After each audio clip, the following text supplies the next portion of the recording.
अस्सलाम वालेकुम। जैसे कि हम पढ़ रहे हैं क्लास 9th की फ़िज़िक्स का चैप्टर नंबर 2 काइनेमेटिक्स, और आज हमारा जो टॉपिक है वो है स्केलर एंड वेक्टर्स।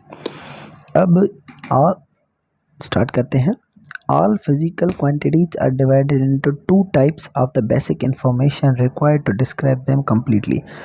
अब जितनी भी फिज़िकल क्वांटिटीज़ हैं उनको डिफ़ाइन करने के लिए, उनकी पूरी जो इंफॉर्मेशन है वो मालूम करने के लिए इन सारी जो क्वांटिटीज़ है इनको कैटेगराइज किया गया है दो कैटेगरीज़ में। एक को हम कहते हैं स्केलर क्वांटिटीज़ और दूसरे को हम कहते हैं वेक्टर क्वांटिटीज़। अब हमने इनको समझना है कि स्केलर क्या है, वेक्टर क्या है। The physical quantity that have magnitude and a suitable unit are called scalar quantities. किसी भी क्वांटिटीज़ को अगर डिफ़ाइन करना है तो तीन चीज़ें रिक्वायर्ड होती हैं। एक होता है डायरेक्शन, दूसरा होता है मैग्नीट्यूड, तीसरी होती है मैग्नीट्यूड, डायरेक्शन, और तीसरी चीज़ जो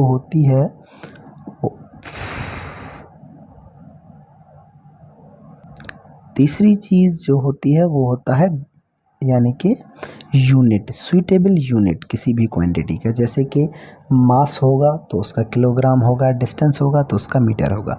तो किसी भी क्वांटिटीज़ को डिफ़ाइन और उसकी इंफॉर्मेशन यानी कि पूरी कंप्लीट करने के लिए तीन चीज़ें रिक्वायर्ड होती हैं, यूनिट, डायरेक्शन और magnitude.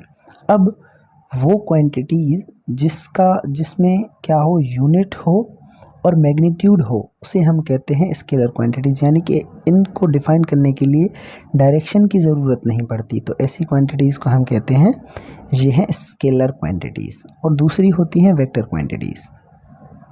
The physical quantities which are completely specified by magnitude with suitable unit and particular direction are called vector quantities. ऐसी क्वांटिटीज़ जिनको डिफ़ाइन करने के लिए तीनों चीज़ों की ज़रूरत पड़े, मैग्नीट्यूड की, यूनिट की और डायरेक्शन की, तो ऐसी क्वांटिटीज़ जो होती हैं उन्हें कहा जाता है कि ये वेक्टर क्वांटिटीज़ हैं। अब वेक्टर क्वांटिटीज़ जो होती हैं यानी कि वेक्टर जो होता है उसकी एक रिप्रेजेंटेशन होती है। वेक्टर को रिप्रेजेंट करने का एक पर्टिकुलर मेथड है। वेक्टर को एक एरो की हेल्प से हमने डिफ़ाइन करना होता है, यानी कि उसको शो करते हैं एक एरो से। Vector can be represented with the help of arrow. अब एरो की हेल्प से हम शो तो करेंगे, और एरो हमें कौन कौन सी इंफॉर्मेशन दे सकता है। First, length of arrow shows magnitude of vector. अब जितना एरो बड़ा होगा मतलब उसका उतना मैग्नीट्यूड बड़ा है, वो अपने स्केल से हिसाब से होगा। लेकिन अगर एक एरो छोटा है दूसरा बड़ा है तो एरो जो बड़ा है उसका मतलब उसका मैग्नीट्यूड ज़्यादा है। और दूसरी चीज़ जो हमें एरो बताता है वो है head of arrow shows direction of vector. अब उस एरो का हेड ये जो है ये जिस तरफ होगा मतलब उस वेक्टर का डायरेक्शन उसी तरफ है। तो वेक्टर की रिप्रेजेंटेशन होती है एरो से। जो एरो की लेंथ होती है वो शो करती है वेक्टर के मैग्नीट्यूड को, और उसका जो हेड होता है वो शो करता है उसके डायरेक्शन को। उसके बाद आती है कि graphical motion, graphical analysis of motion.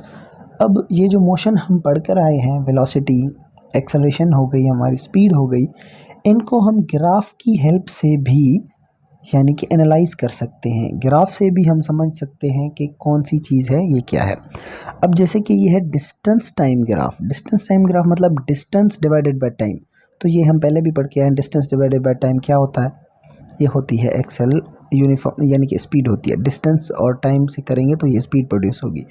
अब ये ग्राफ जो है यानी कि डिस्टेंस, इस पॉइंट पर डिस्टेंस, यहाँ पे डिस्टेंस डिस्टेंस डिस्टेंस डिस्टेंस, और अलॉन्ग विथ टाइम यहाँ से डिस्टेंस चेंज हुआ 5, 10, 15, 20, और इसके साथ टाइम भी चेंज हो रहा है 1, 2, 3, 4, 5, यानी कि हर पॉइंट पर डिस्टेंस भी चेंज हो रहा है और टाइम भी चेंज हो रहा है कंटिन्यूसली यानी कि एक साथ। तो ऐसा जो ग्राफ होगा ये कहलाएगा यूनिफॉर्म स्पीड का ग्राफ, यानी कि दोनों चीज़ें कंजिक्यूटिवली चेंज हो रही हैं। तो ऐसा जो ग्राफ होगा वो होगा यूनिफॉर्म स्पीड का ग्राफ। अब ये ग्राफ है।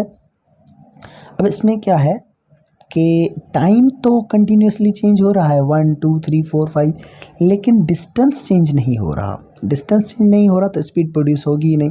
स्पीड प्रोड्यूस नहीं हो रही तो मतलब क्या कि ऑब्जेक्ट इज एट रेस्ट। तो ये ग्राफ कब होगा? जब ऑब्जेक्ट रेस्ट में होगा। अब ये क्या है? ये थर्ड वन ग्राफ, इसमें भी डिस्टेंस चेंज हो रहा है, टाइम भी चेंज हो रहा है, लेकिन इसमें कोई रेगुलरिटी नहीं है कि जैसे टाइम चेंज होगा तैसे उसी तरह से डिस्टेंस चेंज होगा। नहीं, डिस्टेंस अपने यानी हिसाब से चेंज हो रहा है, टाइम अपने हिसाब से चेंज हो रहा है। तो मतलब कोई इक्वल इंटरवल में इक्वल चेंज नहीं आ रहा। तो ऐसा मोशन जिसमें इक्वल इंटरवल में इक्वल चेंज ना आए तो उसे हम कहते हैं नॉन यूनिफॉर्म मोशन। ये इसका अपोजिट होता है यूनिफॉर्म मोशन का। तो ये ग्राफ होगा नॉन यूनिफॉर्म मोशन का। ये होगा जब ऑब्जेक्ट रेस्ट में होगा और ये होगा जब ऑब्जेक्ट यूनिफॉर्म मोशन में होगा। उसके बाद स्पीड टाइम ग्राफ। अब स्पीड टाइम ग्राफ हमें क्या शो करेगा? स्पीड डिवाइडेड बाय टाइम, यानी कि क्या प्रोड्यूस होता है? एक्सेलरेशन। तो अब ये ग्राफ्स हमें बताएंगे कि कौन सी एक्सेलरेशन कौन से ग्राफ पर होती है। अब यहाँ पे क्या है? स्पीड 0 है और यानी कि टाइम कंसेक्यूटिवली चेंज हो रहा है। अब स्पीड 0 है तो चेंज इन स्पीड आ ही नहीं रही। अगर चेंज आ ही नहीं रही तो एक्सेलरेशन प्रोड्यूस होगी ही नहीं। तो ये ग्राफ कब होगा? जब एक्सेलरेशन होगी 0।